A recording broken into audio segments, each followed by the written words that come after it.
Okay, Idomix Ganatani, Nidaniko Sakweping.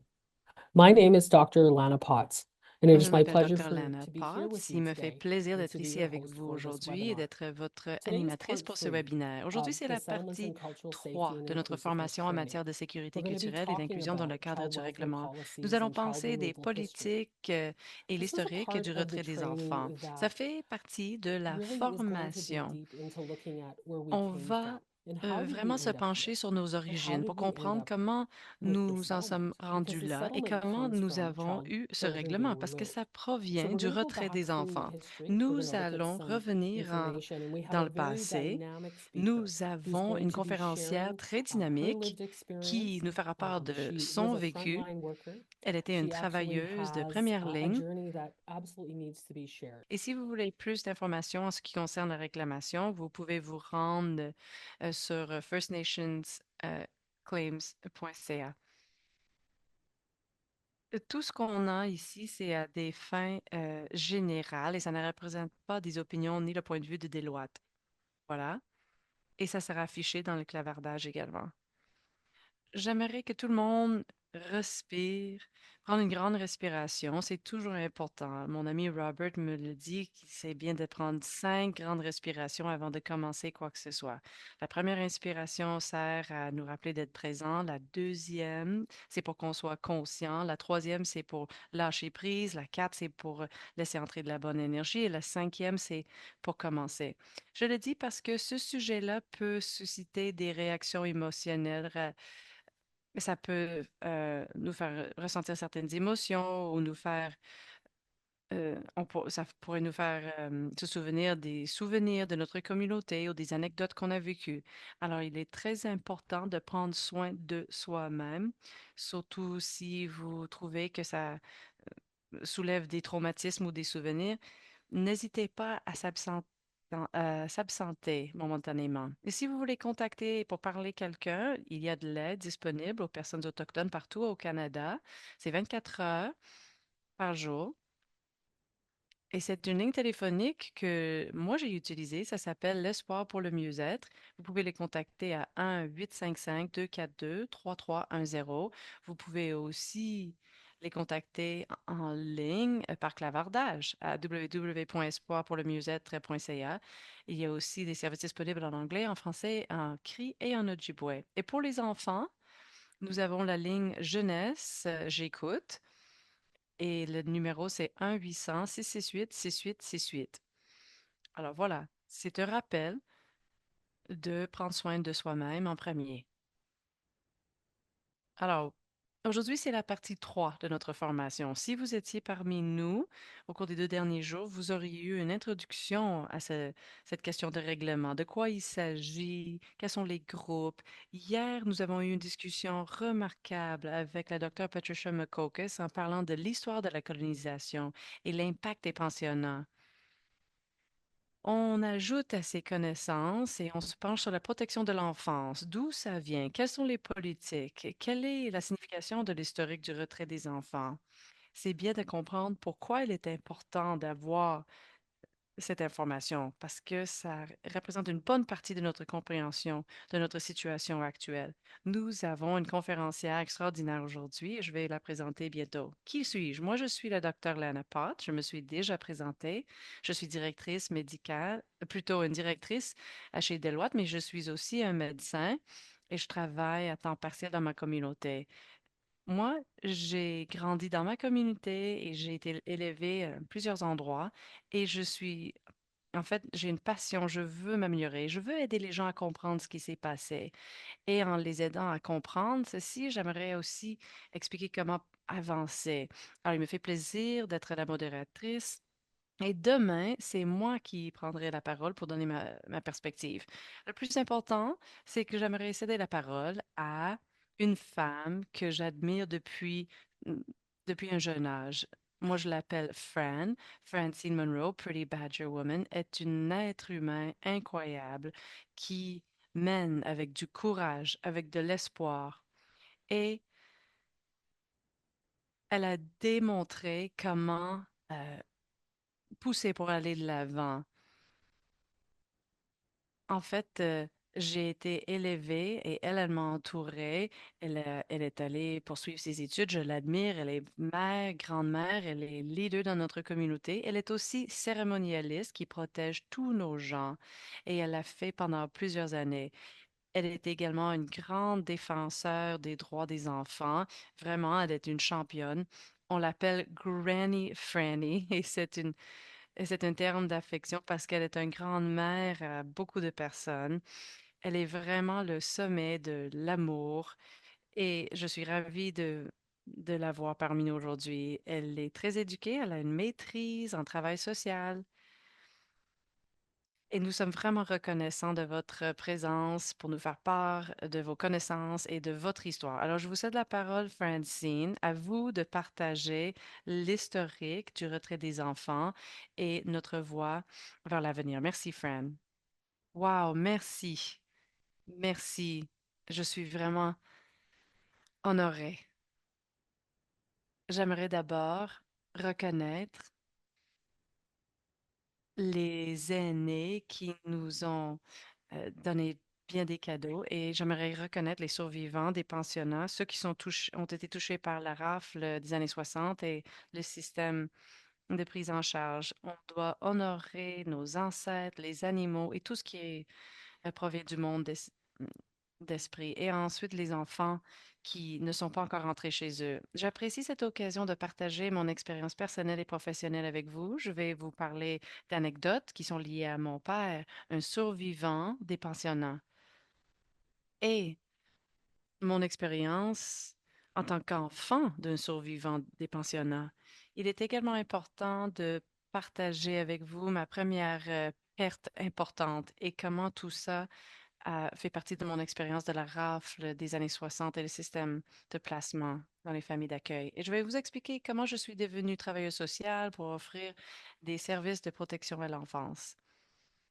Et ensuite, mon vécu personnel pour comprendre pourquoi nos gens sont aux prises avec la crise des opioïdes. Et à la fin, je vais vous expliquer comment j'ai décolonisé et comment je suis devenue une travailleuse sociale autochtone qui connaît la valeur de faire les liens entre nos enfants, nos jeunes et nos familles à nos façons de faire autochtones, notre savoir-vivre et savoir-être pour que le tout soit fait dans l'harmonie. Nous avons des histoires à raconter et l'heure est, est venue de parler de nos histoires et c'est l'heure de la guérison. Ma présentation commencera sur la protection de l'enfance et l'historique des retraits des enfants. Prochaine diapo. Ici, vous avez une chronologie qui explique brièvement l'historique des changements des politiques et le retrait des enfants au début de la loi sur les Indiens. Je vais expliquer davantage ce calendrier. N'oubliez pas que les années des traumatismes représentent des années de souffrance et n'oubliez pas par contre la résilience des survivants également. Prochaine diapo, s'il vous plaît. En 1920, la loi sur les Indiens a été modifiée pour rendre la fréquentation des externats et des pensionnats obligatoire. Duncan Campbell Scott, un surintendant adjoint en 1913, a écrit, et je cite, l'avenir le plus prometteur pour la race indienne est l'absorption dans la population générale. Et c'est l'objet de la politique de notre gouvernement, l'assimilation. Alors, il voulait régler le problème indien en arrachant des enfants à leurs parents afin de les civiliser dans les pensionnats jusqu'à l'âge de 18 ans. On croyait que c'était la meilleure façon d'atteindre l'objectif du gouvernement. Il a été aussi connu pour sa déclaration: Je veux me débarrasser du problème des Indiens. Je ne pense pas, en fait, que ce pays doive protéger une catégorie de personnes qui ne sont pas capables de compter sur elles-mêmes. Tel est mon point de vue. Je ne veux Mon objectif est de continuer jusqu'à ce qu'il n'y ait un seul Indien au Canada qui n'a pas été absorbé dans le corps politique. Il n'y aura aucune question indienne, aucun ministère des Indiens. C'est l'objectif de ce projet de loi. Prochaine diapo. Ici, vous avez une photo de nos ancêtres avant les pensionnats. Duncan Campbell Scott pensait qu'il représentait le problème indien. Cette déclaration tuer l'Indien pour sauver l'homme, ça c'est une autre citation qu'on connaît bien. C'est un rappel que nous sommes toujours ici. Cette image, c'est le Big Face Chief et sa femme et Little Wolf, le petit-fils, le jeune fils plutôt. Little Wolf, mon père, a été retiré abruptement de sa vie dans l'espoir de le civiliser. C'est la dernière fois qu'il avait vu ses grands-parents. Prochaine diapo. Ici, vous voyez une photo de mon père à 84 ans, Little Wolf. Il a fréquenté le pensionnat en Colombie-Britannique où les 215 tombes anonymes d'enfants ont été découvertes. Mon père, qui parlait couramment notre langue, il ne peut plus entendre d'une de ses oreilles en raison des sévices physiques qu'il a vécus puisqu'il parlait la seule langue qu'il connaissait lorsqu'il fréquentait le pensionnat. En tant que garçon de 7 ans, il ne savait pas où on les avait amenés. Il savait seulement qu'il avait traversé les montagnes. Il a fallu beaucoup de temps pour que mon père partage son histoire d'expérience au pensionnat. Je ne connais pas la portée de, des, a- des abus physiques qu'il a subis, mais ça a eu un impact énorme sur ma vie. Je me souviens très bien ce qu'il a dit ce jour-là. Je dois partager avec vos enfants pourquoi je n'ai pas pu être présent pour vous élever lorsque vous étiez petits. Je savais que ce jour allait venir, mais j'aurais besoin de partager mon histoire pour que vous puissiez comprendre. Fin de citation. Mon père n'avait pas besoin de raconter tous les détails. Je l'avais vu dans ses yeux. Il retenait ses larmes. Je l'ai entendu dans sa voix. Il avait de la difficulté à prononcer ces mots. Sa douleur est devenue ma douleur. Ses larmes sont devenues les miennes. Je comprenais comment notre famille et d'autres familles ont été perturbées par ce système. Ça a empêché le transfert de nos croyances traditionnelles à ma génération et aux générations futures, c'est-à-dire mes enfants et maintenant mes petits-enfants. Sa perte d'identité et son incapacité à partager sa langue avec nous est quelque chose qu'on essaie de rétablir encore aujourd'hui. Prochaine diapo.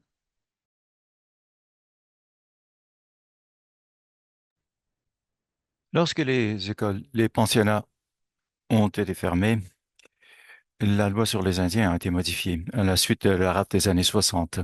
La rafle des années 60 était une autre politique de la protection de l'enfance qui impliquait l- l'enlèvement des enfants de leur foyer. Le ministère des Affaires indiennes avait indiqué que le nombre d'enfants qui avaient été arrachés à leur famille entre 1960 et 1990 était de 11 132. Mais des recherches, des études plus récentes ont établi que plus de 20 000 enfants des Premières Nations, des populations métis et inuits ont été enlevés de leur foyer familial.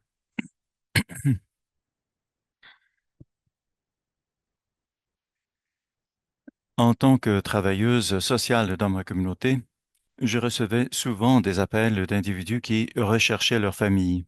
Certains ne savaient pas qui était leur famille. Le seul renseignement étant qu'ils venaient d'une Première Nation quelconque. C'était triste de ne pas, que nous ne soyons pas capables de les aider. On les renvoyait à l'Église catholique et qu'il y avait peut-être des dossiers qui auraient pu les mettre sur la bonne voie. Et en recevant ces appels, cela me rappelait ma propre expérience avec la rafle des années 60. En 1974, ma mère est décédée, laissant mon père avec 6 enfants, tous moins de 12 ans, âgés de moins de 12 ans. Euh, Je me rappelle quand la GRC est arrivée chez nous et mon père nous a dit, allez vous cacher. Mais ils sont entrés et ils nous ont séparés. C'était une journée très triste parce que j'ai connu la peur pour la première fois dans ma vie. Avant cela, je n'avais connu que de l'amour et de l'affection et qui m'avaient été prodigués par mes parents et ma famille étendue. L'un des foyers dans lesquels nous nous sommes retrouvés nous a fait des choses terribles. En particulier, ma sœur et moi avons été déshabillés et jetés dans un banc de neige à l'extérieur en plein hiver.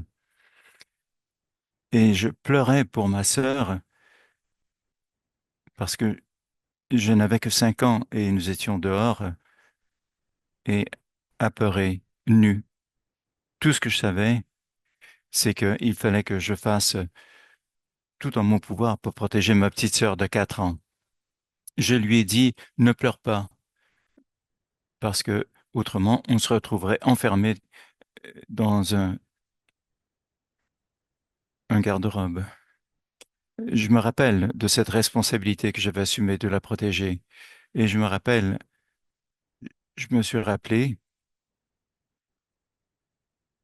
nos parents, pardon, mon père et sa sœur ont fait une visite non annoncée et nous ont trouvés justement enfermés dans le placard. Alors, je partage mon histoire dans l'espoir que d'autres voudront aussi faire le récit des événements qui leur causent tellement de peine et de honte. Mon père est reparti avec nous ce jour-là.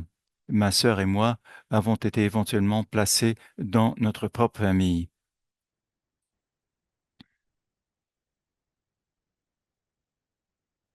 Prochaine diapo.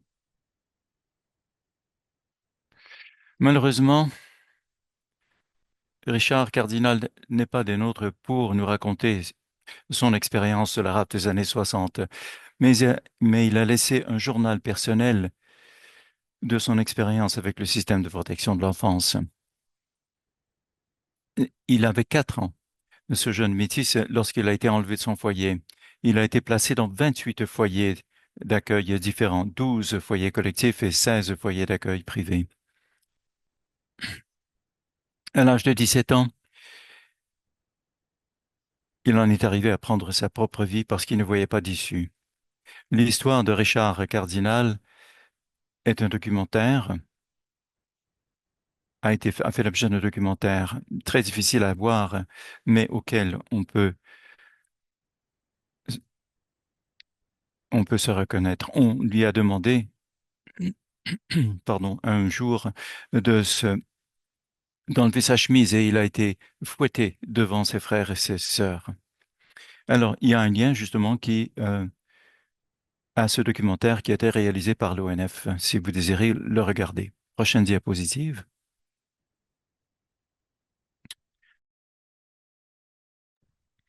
La seule chose que Richard voulait, c'était de retourner chez lui.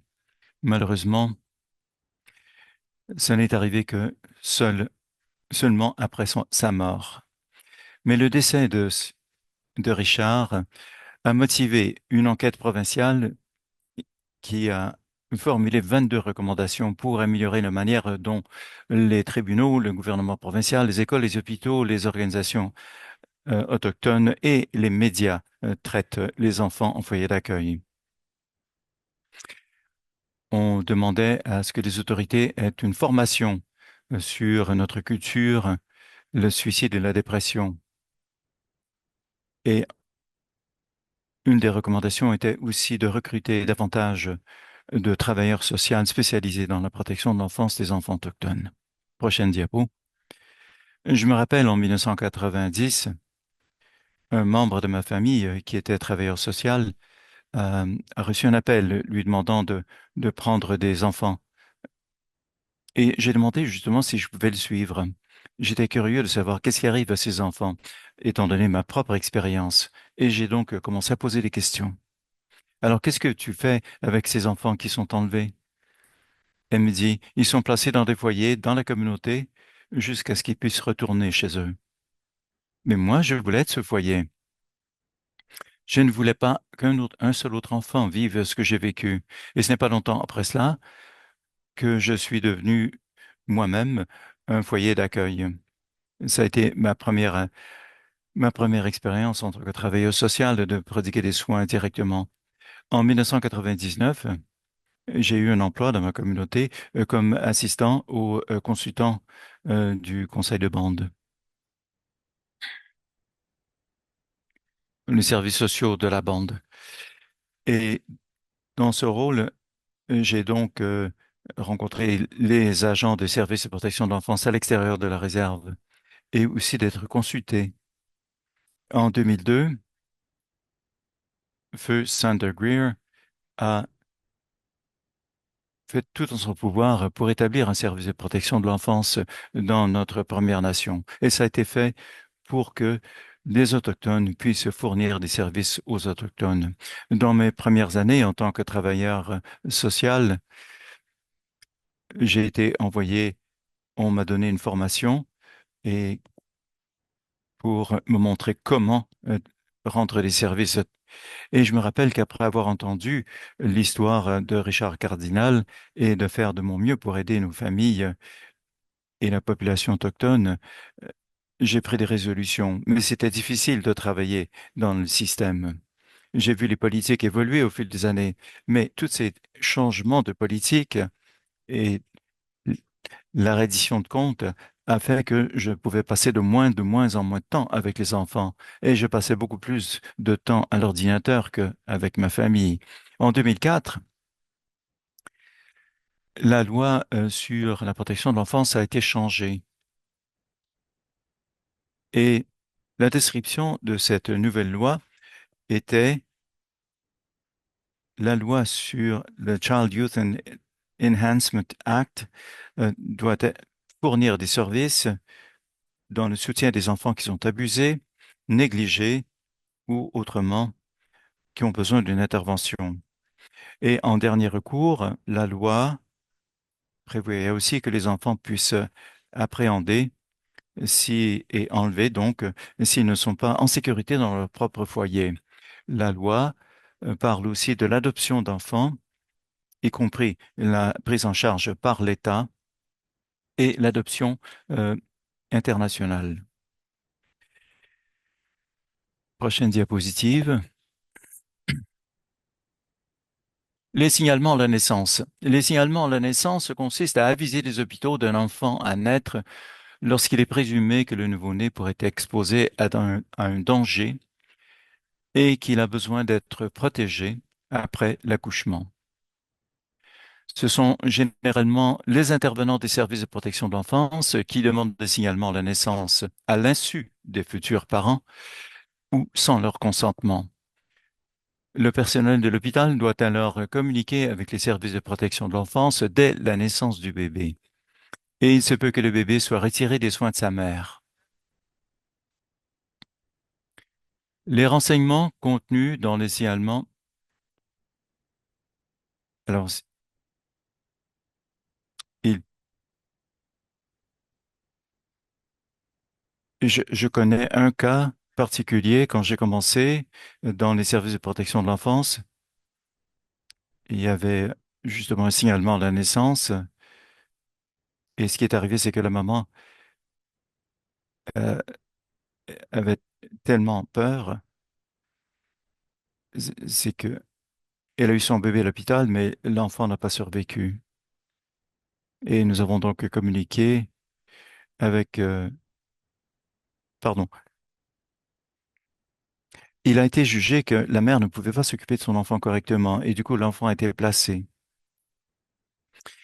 L'enquête sur les femmes et les filles assassinées disparues a dit, a lancé un appel à l'action demandant au service de protection de l'enfance de mettre fin à la pratique de l'enlèvement des enfants à la naissance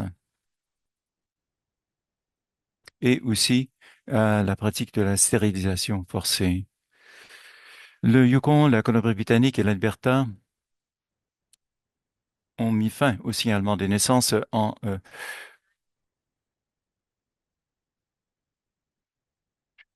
la Saskatchewan a cessé d'utiliser les signalements à la naissance en 2021, le Nouveau-Brunswick, Terre-Neuve et Labrador l'année suivante. Les données obtenues à la suite d'une demande d'information a montré qu'en 2021, 339 bébés ont été retirés de leur famille dans les régions où les signalements à la naissance avaient supposément pris fin. Et donc, je voudrais partager une vidéo avec vous sur cette question.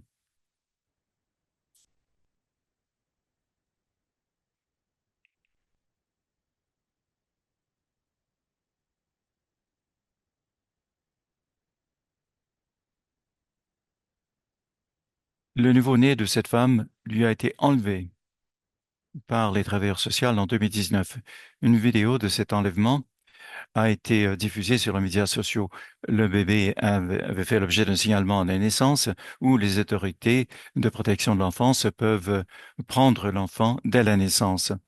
La maman a dit que c'était illégal et cause un tort irréparable aux enfants. Et la province avait promis devait avoir cessé d'utiliser les signalements de naissance en 2020. La province n'a pas voulu commenter. Il y a eu une poursuite qui a été lancée et une poursuite semblable a été lancée en l'automne dernier.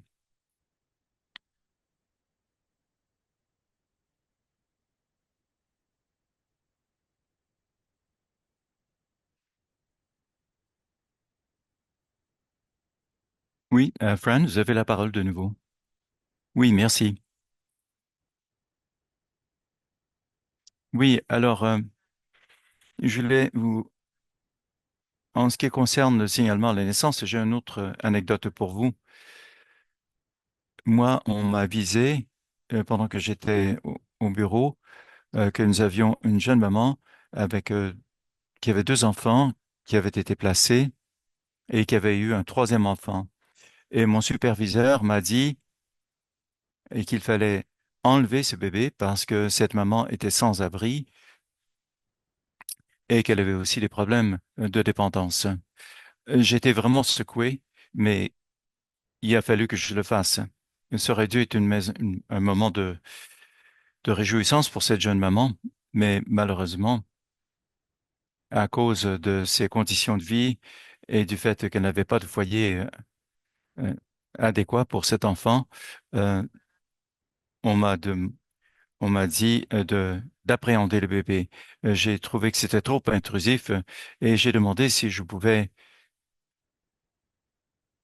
euh, au moins à un moment l'occasion de faire une demande de placement temporaire pour qu'elle conserve la garde de ses enfants et qu'elle puisse éventuellement les reprendre. Alors, c'est effectivement la voie que nous avons suivie.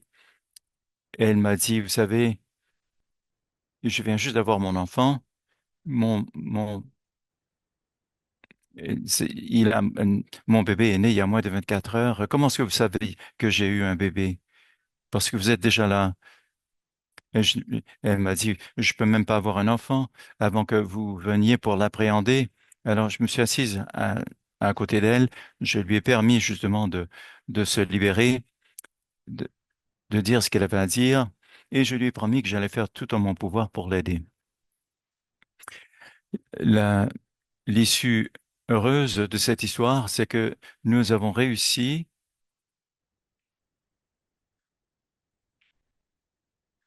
de, j'ai fait ce que j'ai pu devant les tribunaux pour persuader le juge que tout ce que faisait ce maman, c'était un effort pour se rétablir, revenir à la santé. Et même, alors, au point où il nous disait, bon, je ne peux pas me permettre d'avoir un téléphone, mais je suis dans un bed and breakfast, et puis j'ai un walkie-talkie qui me permet de communiquer avec mon pari, et je prends le vélo pour aller au travail, et je pensais que la famille allait pouvoir se remettre sur pied. Et ce n'était pas une pratique courante pour le juge de permettre à une garde de se prolonger plus d'un an dans un cas comme celui-là, mais étant donné que nous avons pu démontrer que nous avions bâti une relation de confiance et que la famille essayait de se reconstituer, euh, euh, la famille a pu être réunie. Depuis ce temps-là, ils ont eu un autre bébé et ils ont leur propre foyer, ils ont deux véhicules, les enfants sont à l'école et cette maman se débrouille très bien. Donc, je voulais C'est une anecdote que je voulais partager avec vous. Prochaine diapo. La stérilisation forcée. La stérilisation forcée est l'élimination de la capacité de reproduction d'une personne contre son gré, souvent par une intervention chirurgicale appelée la ligature des trompes. C'est une violation des droits de la personne et peut constituer un acte de génocide, de violence sexiste, de discrimination et de torture. La stérilisation des femmes est une procédure irréversible et qui empêche une femme de retomber enceinte. Et pendant la première moitié du siècle, les pratiques de stérilisation au Canada étaient courantes. Elle était influencée par le travail de Francis Bolton, qui a inventé le terme de l'eugénisme ou l'eugénique, une théorie ou une idéologie selon laquelle on peut améliorer les qualités de la race humaine en favorisant la reproduction de ceux qui sont considérés plus aptes et en interdisant la reproduction de ceux qui ne le sont pas. Et donc, les services sociaux à Easterndale, une institution provinciale qui avait qui hébergeait des gens avec des difficultés des retards intellectuels, était une institution où on a recommandé la stérilisation forcée. Lorsque la stérilisation est donc recommandée pour éviter qu'un patient ait des enfants illégitimes lorsque il, qui serait ensuite une responsabilité pour la communauté et pour lequel il serait très difficile de trouver un foyer d'accueil. Il n'est pas clair dans quelle mesure les communautés autochtones ont été affectées. Mais en 1928, on sait que beaucoup d'Autochtones ont été jugés inaptes. Et c'était la première étape avant de procéder à la stérilisation forcée. Ces documents ont aussi montré qu'entre 1971 et 84, au moins 51 stérilisations forcées ont été effectuées sur des femmes autochtones dans les hôpitaux de charte fédérale au Canada ou dans des communautés. En 1926, Ada Florence de Vancouver a déclaré: nous permettons de plus en plus d'un stock inapte euh, humain, un stock humain de se reproduire alors qu'il est inapte. Et la stérilisation était donc le moyen de contrôle. Et une fois que, et donc c'était la solution des autorités. Le sénateur Yvon Boyer, qui avait participé à l'étude de la stérilisation forcée au Canada, a dit, en fait, elle avait écouté des centaines de personnes victimes de la stérilisation forcée. Une victime de notre tribu avoisinante a dit qu'elle a été restreinte physiquement et qu'elle a senti de la chair brûlée. Elle n'avait pas signé de formulaire pour donner son consentement à cette stérilisation forcée. C'est un vrai problème qui perdure aujourd'hui. Ce n'est pas un problème du passé, a dit la sénatrice. Elle avait écouté une femme mère autochtone en décembre qui a été stérilisée sans son consentement. C'est quelque chose qui se produit encore. Un cas aussi récent comme en décembre 2024. J'ai une autre vidéo à vous montrer.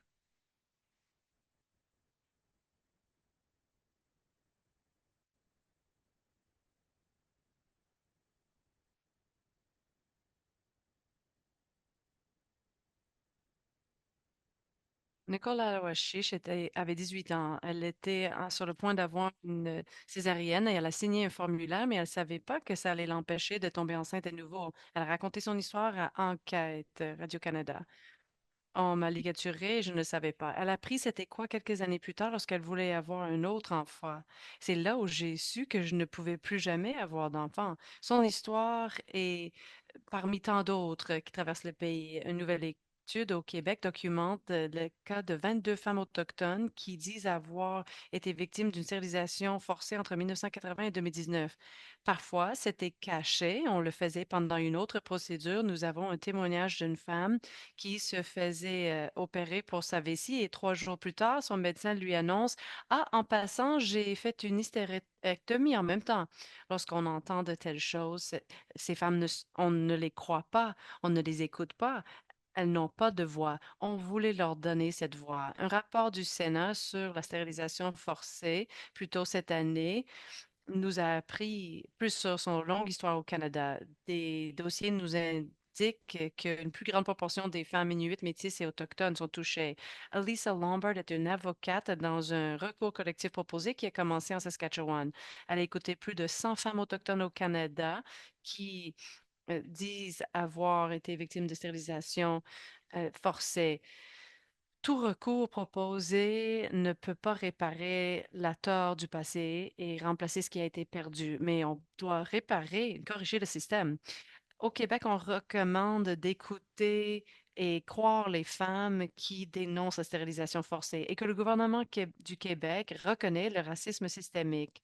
Le ministre de Santé et des Affaires autochtones dit que les témoignages sont inacceptables et que le gouvernement va se pencher sur les conclusions.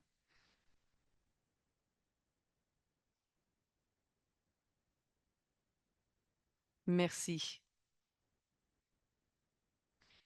Vous savez, lorsque je faisais mes recherches, ça m'a fait penser à des histoires qui ont été partagées avec moi. Il s'agit des femmes qui ne pouvaient pas tomber enceintes et à se demander pourquoi. Elles ne savaient pas pourquoi.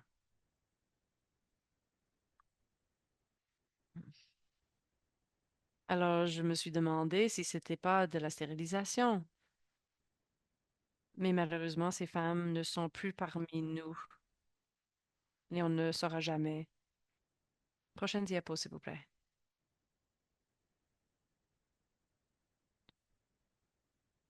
Alors, la Commission de vérité et de réconciliation a un mandat.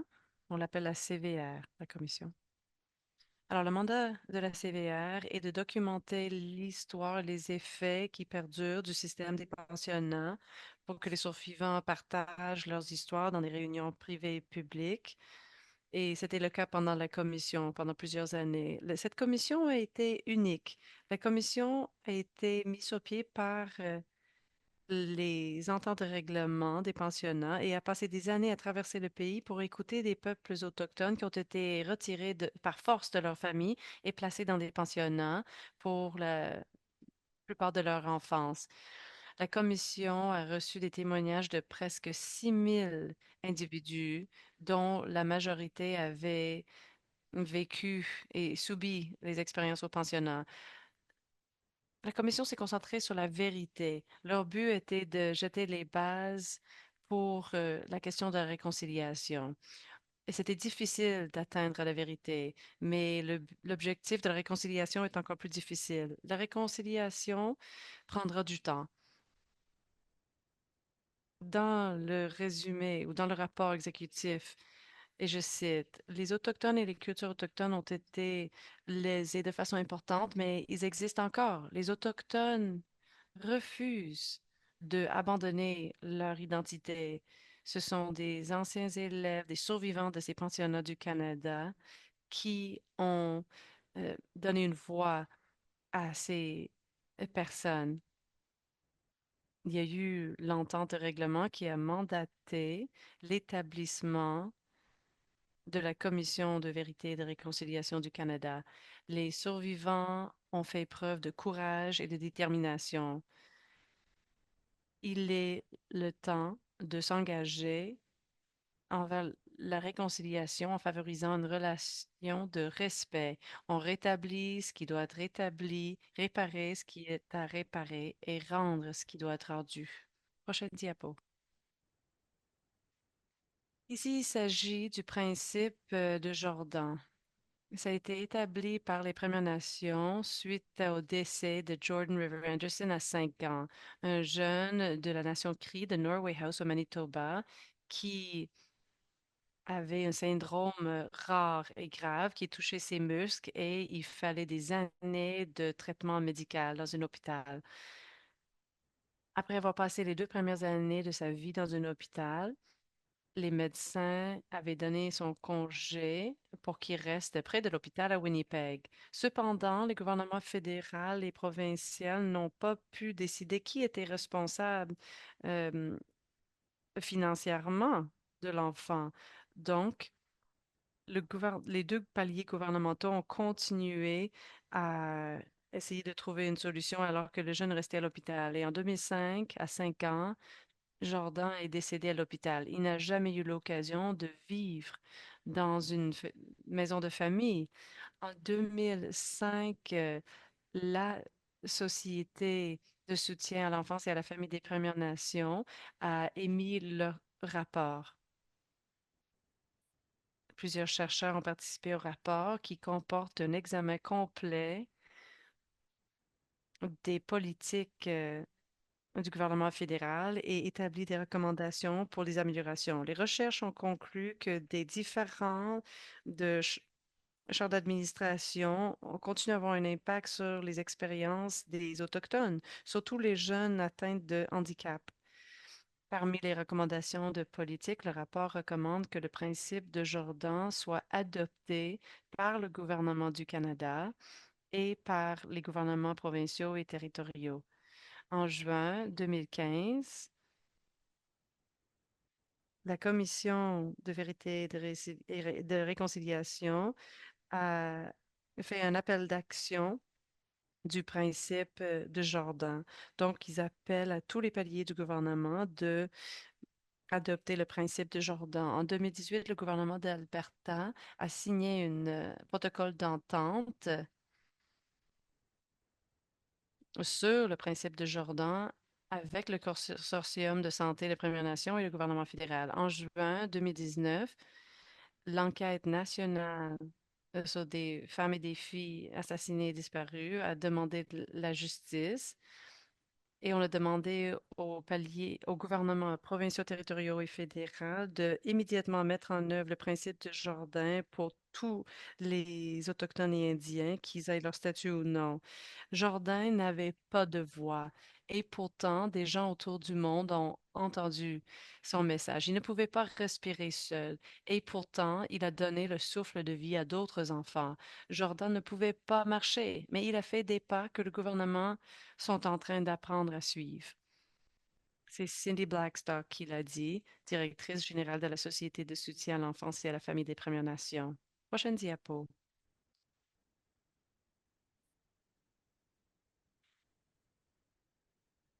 Le Tribunal canadien des droits de la personne a établi en 1977 par l'entremise de la loi sur les droits de la personne et c'est financé directement par le Parlement, le gouvernement et est indépendant de la Commission des droits de la personne du Canada, qui envoie des affaires à l'arbitrage. Les audiences du tribunal visent à enquêter des plaintes de pratiques discriminatoires et peut ordonner à quelqu'un d'arrêter une certaine pratique et peut aussi émettre d'ordonnances pour verser des commissions aux plaignants. Les décisions par le tribunal peuvent être examinées par la Cour fédérale supérieure. On peut en faire appel à la Cour fédérale supérieure et ça peut même aller à la Cour suprême du Canada. On peut faire appliquer des décisions du tribunal si les violations continuent et on peut même envoyer en prison un auteur, en fait, si jamais on ne suit pas, euh, on ne respecte pas les règles. À la demande de l'APN, le tribunal canadien a ordonné le gouvernement du Canada a versé aux enfants autochtones et leurs parents admissibles 40 000 en indemnisation. Dans cette décision, ça comprenait aussi des jeunes autochtones euh, dans les réserves et entre 2006, après 2006, si on a été retiré de sa famille, on avait droit à cette indemnité. Il s'agissait de cas de refus ou de retard la prestation des services essentiels. Le gouvernement du Canada a demandé un examen judiciaire de cette décision et pourtant la décision a été maintenue. Le Canada en a fait appel à la Cour fédérale d'appel, mais on a opté pour la négociation de cet appel. Alors voilà, c'est un peu d'histoire. Deux recours collectifs ont été déposés également, dont un par la PN et l'autre par deux Premières Nations pour les parents et les enfants autochtones qui ont fait l'objet de discrimination en raison du sous-financement du programme des services aux familles et aux enfants des Premières Nations. Alors, ça concerne des cas qui remontent jusqu'en 1991. Alors, ça couvre plus de jeunes autochtones et de aidants proches que les ordonnances du tribunal canadien. Le gouvernement du Canada a accepté de euh, entrer dans des pourparlers pour trouver une solution. Prochaine diapo. La Déclaration des Nations unies sur les droits des peuples autochtones, UNDRIP en anglais, vise à reconnaître et respecter les droits de la personne euh, lorsqu'il s'agit de personnes autochtones. Cette déclaration de l'ONU offre un cadre pour la réconciliation, la guérison et la paix, ainsi que des relations harmonieuses axées sur les principes de la justice, de la démocratie, du respect pour les droits de la personne, de la non-discrimination et la bonne foi. La loi crée un cadre à long terme et la mise en œuvre du gouvernement fédéral de cette déclaration de l'ONU en consultation et en collaboration avec les personnes autochtones. La déclaration inclut des efforts continus pour maintenir des droits de la personne pour les personnes autochtones maintenant et à l'avenir, et des mesures de reddition de comptes pour le gouvernement fédéral. Et la loi cadre avec l'action numéro 43 de la Commission. Et on demande la justice pour l'enquête nationale également. À l'avenir, l'idée est que les lois fédérales respectent les principes et les droits établis dans la Déclaration de l'ONU, tout en respectant les droits des Autochtones issus des traités. Prochaine diapo.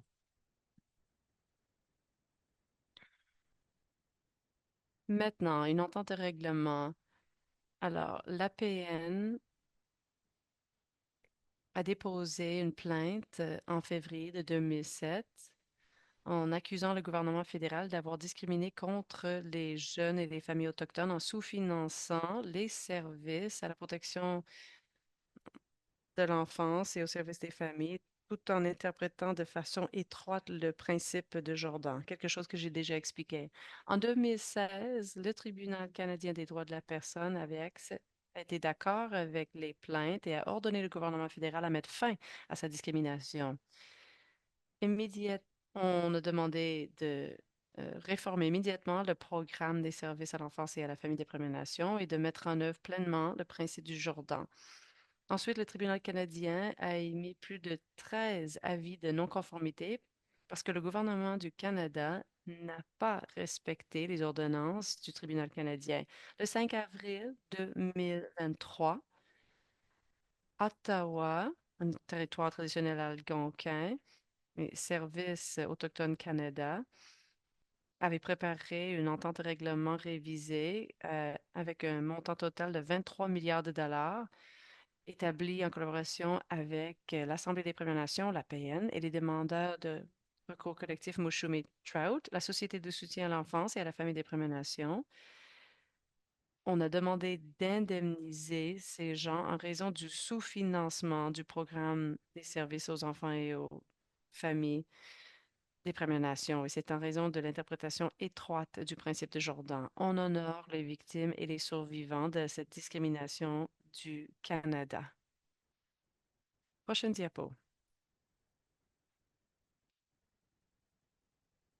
Alors maintenant, je vais parler de deux initiatives communautaires qui ont une grande incidence sur nos communautés.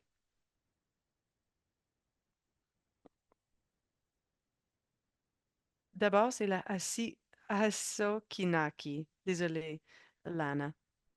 C'est le nom de sa clinique, qui est là pour offrir des services qui sont appropriés pour la culture et à toute personne et famille autochtone. La clinique a aidé de façon importante pour aider avec la crise des opioïdes, surtout lors de notre état d'urgence. La clinique, en fait, la docteure Lana Potts et son équipe d'assistants médicaux ont fait venir une autre expertise, c'est-à-dire un autre médecin dans la communauté qui va d'une maison à l'autre pour aider les gens qui étaient en difficulté. Et il faisait aussi la distribution des trousses d'assistance pour les aider s'ils sont des utilisateurs de drogue. C'est un service qui est disponible à notre communauté. Il s'agit de tous les domaines de mieux-être. Ici, vous avez une liste de quelques services qui sont disponibles. Par exemple, les soins urgents, sans rendez-vous, des médecins de famille, la santé des femmes, le lien avec les aînés, et des thérapeutes autochtones, les cérémonies culturelles, les programmes de santé mentale, spécialistes en santé des femmes, établissement des liens avec la communauté afin de rétablir nos anciennes coutumes, des services de proximité, des plans traditionnels, la guérison médicinale. Alors, on fait des efforts pour rejoindre des clients qui sont difficiles d'accès et on est aussi présent aux écoles pour offrir ces services. La Dr. Lana Potts est la fondatrice et la directrice de cette clinique qui offre ces services essentiels. Prochaine diapo, s'il vous plaît.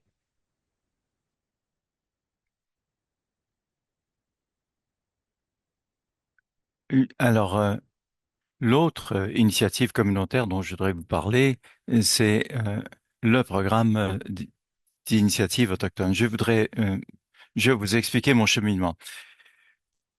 Le 23 septembre 2016, j'ai perdu ma fille aînée dans un accident automobile et mes priorités ont complètement changé, de même que mes capacités et ma sensibilisation. Je travaillais déjà dans le domaine de protection de l'enfance depuis 17 ans et j'ai donc pris un temps de réfléchir à cette perte.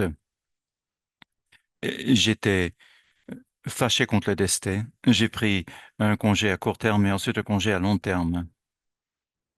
Et j'avais de un long deuil à faire quand ma compagnie d'assurance m'a appelé pour me demander une justification médicale pour continuer à verser l'invalidité à long terme.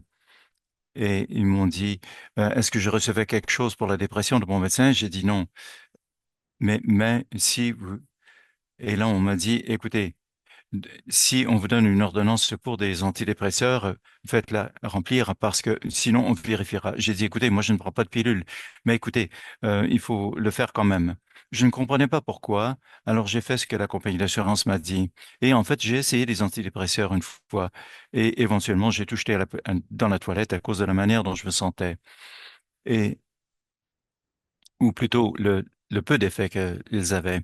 Et 6 mois après le début de mon deuil, euh, j'ai appris que le docteur Betty Bastien avait mis sur pied un programme pour les travailleurs sociaux, travailleuses sociales autochtones. Et c'était dans un esprit de décolonisation pour entreprendre une pratique sociale menée par des autochtones et pour apporter le sens du rituel dans le lieu de travail et de renouveler la connexion avec la terre, le langage et la cérémonie. J'ai beaucoup appris en suivant son cours et qui disait qu'il fallait en revenir à nos façons de voir le monde. Et je me rappelle justement, elle, alors, j'ai assisté à des cérémonies, j'ai rencontré des aînés, mais elle nous a dit que il fallait qu'on continue à assimiler cette information pour vraiment la vivre. Et c'est seulement la dernière année de ce programme que j'ai compris qu'est-ce que ça voulait dire que d'incorporer vraiment ce qu'on apprenait. Et maintenant, c'est pas même quand je fais la cérémonie de purification par la fumée ou et que je fais une prière ou que je m'interroge sur le but d'une cérémonie en particulier, j'ai demandé justement que ces vérités me soient révélées dans mes rêves. Et, et là, quand je racontais cela au docteur Bastien, il me disait, ah ben oui, ben maintenant tu commences à vraiment comprendre. Et donc, je poursuis ces pratiques depuis ce moment, depuis ce temps-là, et ça a vraiment transformé ma vie. Pendant les 2 années que j'étais dans le programme, j'ai mis au point des programmes euh, et j'ai utilisé le système d'enseignement des valeurs. Mais entre-temps, je suis retourné, bon, donc je suis retourné au travail, mais je suivais des cours le soir et j'ai vu euh, à quel point j'étais colonisé dans mon approche à mon travail de protection de l'enfance. Prochaine diapo. Et c'est là que je me suis ouvert les yeux et que j'ai commencé à comprendre ce que vivaient nos enfants. Parce que on les élevait dans des foyers d'accueil qui n'étaient pas autochtones, ils n'avaient aucune connexion avec les aînés, les traditions, la terre, la cérémonie rituelle. La plupart d'entre eux n'avaient pas de nom traditionnel et étaient complètement séparés de leurs frangins, de leurs frères et sœurs et de leur famille. Et je me suis rendu compte que je travaillais dans un système qui avait été créé par d'autres et non pas par nous. Et en visitant des aînés, j'ai commencé à voir comment on élevait les enfants dans des familles autochtones. Et évidemment, j'étais travailleuse sociale, donc j'ai interviewé des parents et des grands-parents. Et en 2019, j'ai donc terminé ce travail de travailleur social autochtone et j'ai demandé un secondement une, une affectation d'1 an euh, dans une autre agence qui travaillait dans les communautés autochtones. Et c'était donc pour aider à bâtir des relations, les relations avec la famille. Et j'ai donc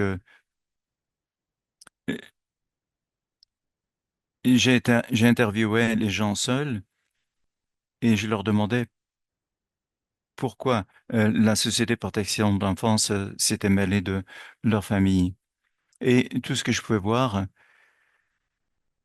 c'est que ces familles ne faisaient pas confiance aux travailleurs sociaux non autochtones. Donc, j'ai compris pourquoi il y avait autant d'enfants qui avaient été appréhendés et placés.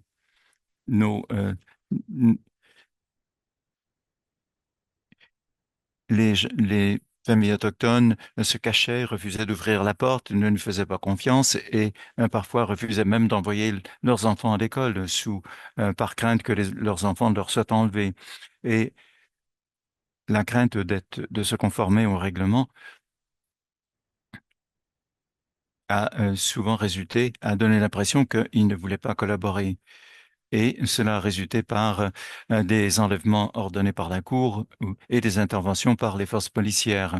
J'ai vu les torts qui ont été causés par les pensionnats et par la rafle des années 60.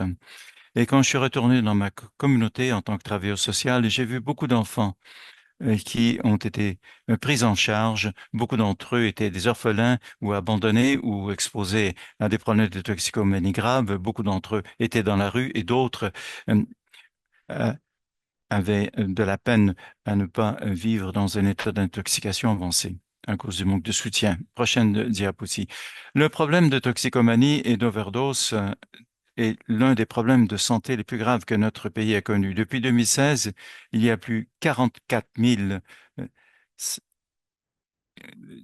et morts, décès liés aux opioïdes. Et en dépit de tous les efforts du gouvernement, de nos partenaires partout au Canada, 49 personnes ont perdu la vie à cause des opioïdes en 2023. Ça, c'est une moyenne de 22 personnes qui meurent chaque jour.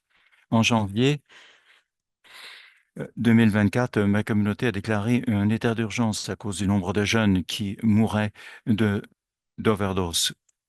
Dans ma famille immédiate, nous avons perdu 5 personnes à cause de la toxicomanie, y compris une sœur et sa fille, ma nièce. Donc,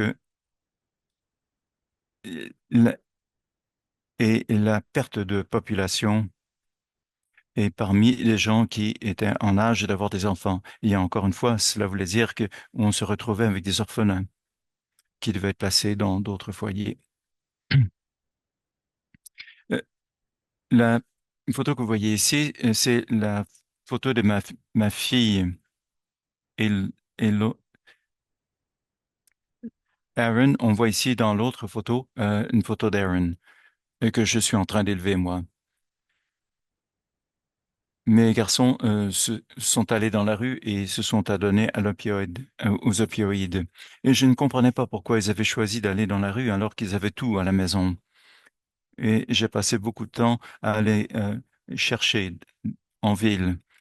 J'étais complètement bouleversé, mais j'étais déterminé à essayer de les sauver. Et entre-temps, j'allais à l'école et j'avais aussi un emploi. Et des fois, je retrouvais mes garçons, et, mais ils retournaient dans la rue à cause du manque de soutien et de services.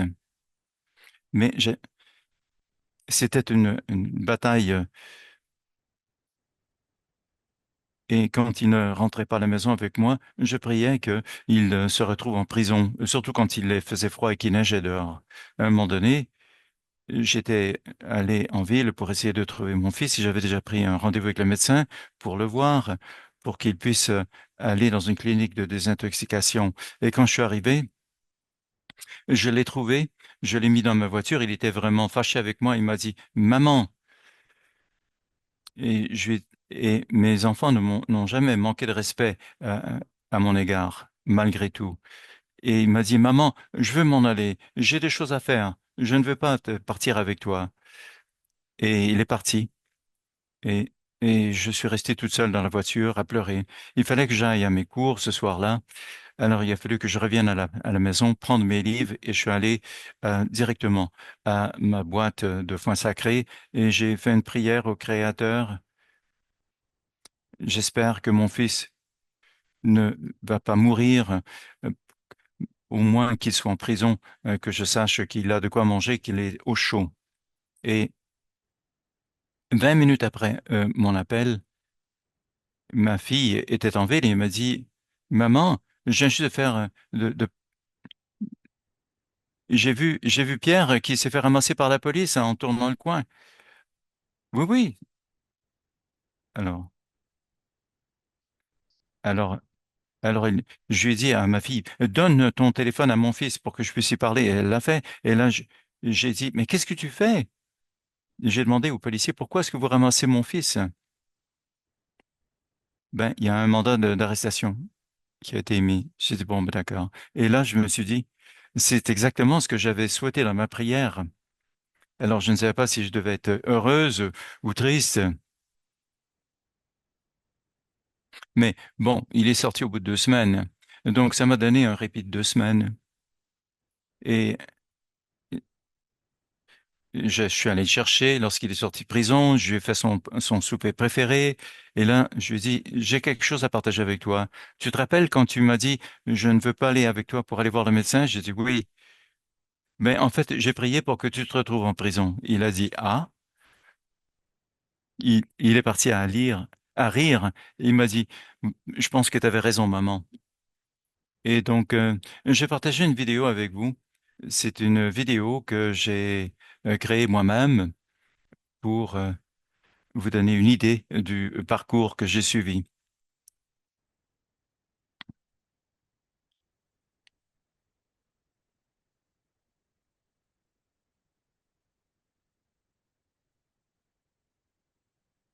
Chacun son sentier de larmes. Nous avons commencé notre voyage ensemble, fait d'épreuves et de larmes, lorsque nous avons perdu un être précieux que nous aimions depuis tant d'années. Nous avons tous deux cherché un soulagement d'une douleur que nous ressentions si profondément. J'ai cherché un médecin et tu as cherché la rue.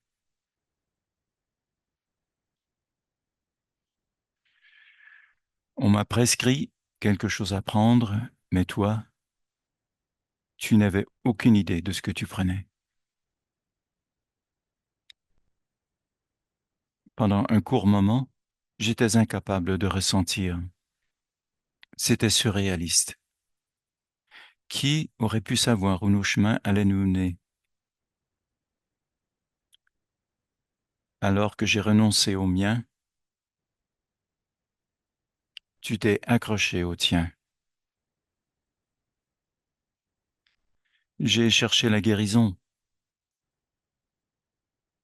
pendant que tu vantais de la came. J'ai pleuré, sachant la souffrance qui était maintenant devenue ton quotidien. Tu as poursuivi ta voie dans l'agonie de la perte et du chagrin, alors que je commençais à trouver un certain soulagement. Je t'ai cherché pour te montrer le chemin. Je me suis agenouillé et j'ai pleuré quand tu as choisi de rester. J'en ai eu assez de te courir après. Tu faisais maintenant face à des accusations. En tant que mère, je me suis senti trompé par le destin, en te voyant derrière les barreaux, dépité. J'ai cherché refuge dans une cérémonie et j'ai prié pour que tu restes en prison. Au moins, j'étais heureuse de savoir où tu étais,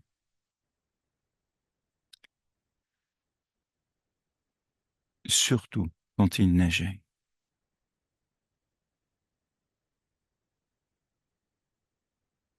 Quel choix t'a mené à ce point, à un tel désespoir? Le chemin que j'ai choisi est celui de la guérison.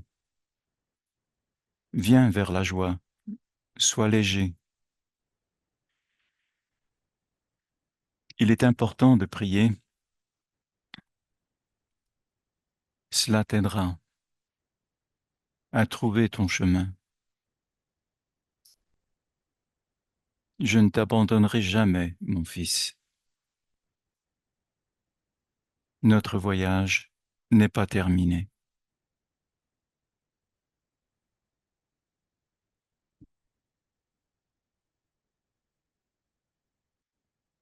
Merci d'avoir regardé cette vidéo avec moi. J'ai fait cette vidéo en 2019 dans le cadre d'un cours que je suivais et parce que on voulait comprendre la différence entre les enjeux sociaux que nous vivions et les méthodes de guérison que nous utilisons. Prochaine diapo. Il ne reste qu'une couple de diapos dans ma présentation. Alors, de 2016 à 2024, j'avais 3 enfants qui étaient euh, accros à des drogues et je luttais contre un système qui ne coïncidait pas avec ceux que nous avions en tant que maman. Quand j'appelais les centres de désintoxication pour faire admettre mon fils, on me disait que qu'il ne pouvait pas me parler parce qu'il s'agissait d'adultes. Alors que mon enfant était allongé sur le canapé, à peine conscient. Et ils m'ont dit, rappelez à 8 heures demain matin pour savoir s'il y a de la place. Alors, j'ai remis en question les auteurs de ces politiques. De toute évidence, ils n'avaient aucune expérience d'avoir un être cher en difficulté. Je me suis demandé qu'est-ce qu'ils faisaient. Et ça m'a rappelé quand je suis allé au salon funéraire en train de faire des, des, des arrangements pour ma fille. Je suis allé dehors et j'ai reculé mon véhicule. Ma nièce m'a arrêté et m'a dit, Est-ce que ça va? Et j'ai dit, Oui, ça va. Et elle a dit, Non, t'es pas bien. Et là, elle a sorti une petite pilule blanche et m'a dit, Prends ça, que ça m'aidait à ne pas penser à tout ce que je vivais et que ça me permettrait aussi de me reposer. Je lui ai dit, écoute, moi, je ne prends pas de pilule. Et elle m'a dit, écoute, ma tante, prends-la, ça va t'aider. J'ai ouvert la main, j'ai pris la pilule et j'ai attendu qu'elle tourne les dos et qu'elle parte. Je l'ai jetée par la fenêtre. Et ma nièce m'a donc ouvert les yeux. Et je me suis dit, est-ce que c'est ça qui est arrivé à mes enfants? Est-ce que quelqu'un est arrivé et leur a donné une pilule en leur disant, prends ça et tu vas te sentir mieux? Et donc, j'ai, je regrettais ce que ma nièce avait fait. Je sais qu'elle faisait de son mieux pour m'aider, mais c'est tout ce qu'elle savait faire. Ce n'était pas de sa faute. Elle n'avait pas de mauvaises intentions. J'ai commencé à réfléchir aux outils que moi j'avais pour m'aider et les outils dont disposaient mes enfants. Et je n'avais rien. Personne ne m'avait enseigné quoi faire dans des situations de ce genre. Je n'avais rien à donner à mes enfants. Et c'est la raison probablement pour laquelle mes enfants ont succombé à la toxicomanie. Dans mon cheminement éducatif, appris des choses sur notre système de valeurs et j'ai compris que il avait des outils pour moi. Mais à cause de la rafle des années 60 et les pensionnats indiens, mes enfants, ou pardon, mes parents et ma communauté ne m'ont pas transmis ces valeurs. J'ai commencé à utiliser la prière pour m'aider à ramener les enfants à la maison. J'ai demandé à l'Esprit de m'aider et de restaurer la joie. J'ai fait des vœux de, le vœu de continuer à assister à des cérémonies et je me suis rendu compte que je n'étais pas seul dans mon cheminement parce que les cérémonies, les années et nos valeurs étaient toujours là. Et c'est ça qui a fait que mes enfants sont revenus à la maison et qu'ils se sont rétablis. C'est ça qui a contribué à leur guérison. Et c'est ça qui nous permet de vivre une bonne vie. Il est donc essentiel d'embrasser notre savoir traditionnel et nos valeurs traditionnelles. Nous avons tous la responsabilité d'enseigner à nos enfants notre système de valeurs. Mon sentiment d'identité a été restauré. Tant que je vivrai, je vais m'assurer que mes enfants, mes petits-enfants et les générations à venir savent ce que nous savons. Ce cadre autochtone a été créé par des maîtres, des étudiants le maîtrisent. Euh, Leslie Wells, Gay Nancy, Peter Bastien et moi-même. Et ce cadre autochtone euh, nous montre justement quels sont notre système de valeurs et comment il est important d'accueillir ces valeurs. Et quand on comprend ce cadre, on peut transférer ce savoir à d'autres. Quand on comprend ce qu'est la vérité qu'il y a dans ce cadre.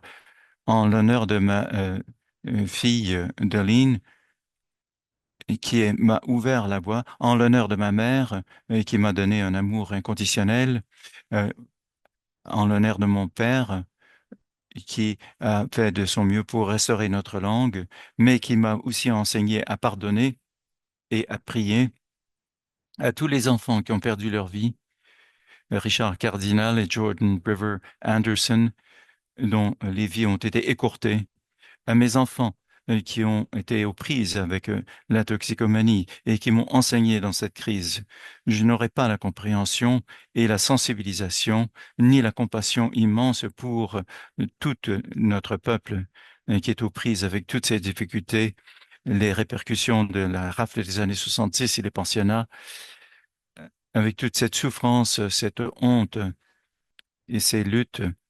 Nous avons maintenant la possibilité de revenir à nos valeurs et de renouer avec la terre. Et donc, je vous remercie du temps que nous avons passé ensemble. Merci. Prochaine diapo.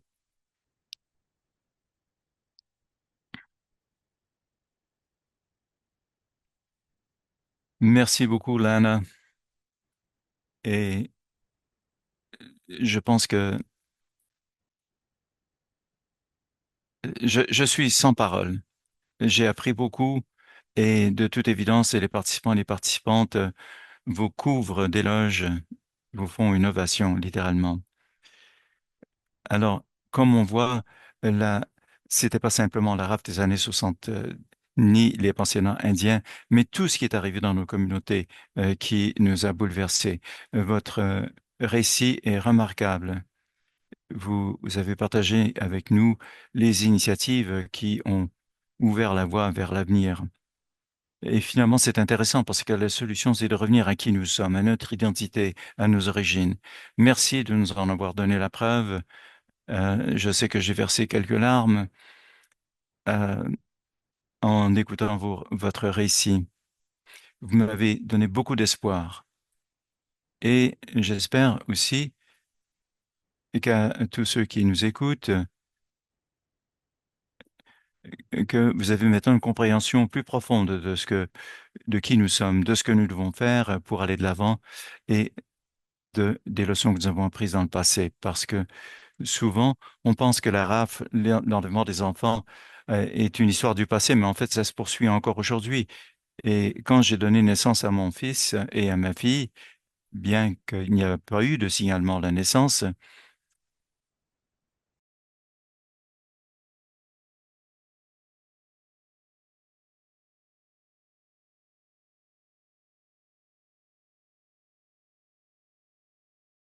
J'étais une infirmière, un médecin, et pourtant j'étais traitée de cette façon. Alors, je me suis demandé qu'est-ce qui se passe aux gens qui n'ont même pas les privilèges que moi j'ai, parce que je reconnais ces privilèges.